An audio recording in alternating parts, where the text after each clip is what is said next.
I saw him through the window as I walked by. Poser.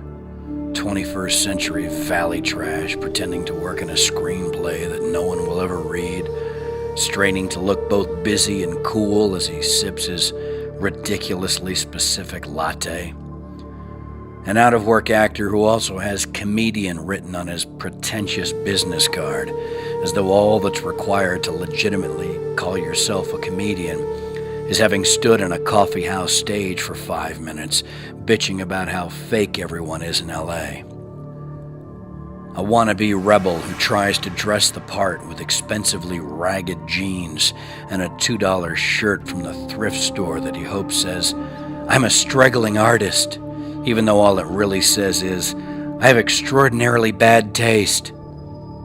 A dim-witted dork who fancies himself a latter-day Jack Kerouac and claims to do whatever it takes to stay pure in the creation of his art, even though he leaps at the chance to wrap his lips around the fat, throbbing cock of corporate greed whenever his sleazy hack Hollywood agent calls with an audition for a Del Taco commercial.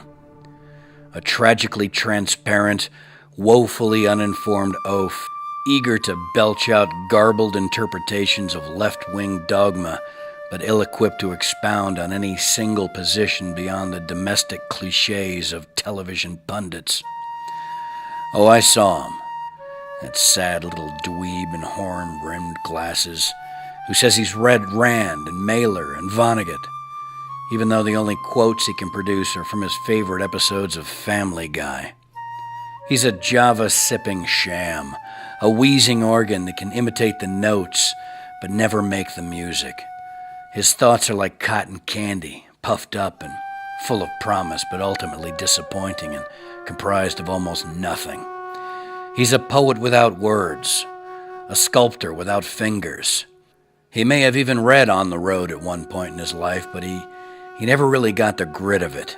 He likes to tell you about when he roughed it, backpacking across Europe, but he never tells you that he did it with a credit card and sometimes stayed at a decent hotel when it actually got too real for him.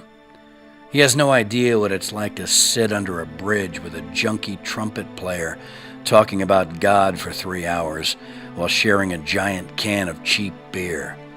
He has no idea what it's like to live in a bleak Amsterdam squat with real punks and real anarchists and real nihilists spending the day hustling change and stealing fruit and then arguing about the merits of revolution until you fall asleep in your sheetless, beat-up, musty, semen-stained mattress, hoping you won't have to pee during the night because the shit-filled toilet doesn't flush. He's a mock infant terrible, whose skulking is all for show, a parade of misery to make himself look tortured and misunderstood, as though if he were to die today, we would all discover his genius and never forgive ourselves for not appreciating him when we had the chance, for not basking in the glow of his creative brilliance when he was within our grasp, for not kneeling at the altar of his defiant superiority and singing Hosanna to his hallowed throne of rebellion. He's a parody of his own dreams, a carelessly crayoned caricature, a wildly disfigured lampoon of truth that doesn't get its own joke, a growling cramp in the belly of candor, a tool chest of experience that rings hollow to the thump. And although the stench of his vacancy would make a man of salted worth vomit blood, he nonetheless strolls through Hollywood with his head shot, oblivious and unscathed, and chronically full of shit. He is the Starbucks Man.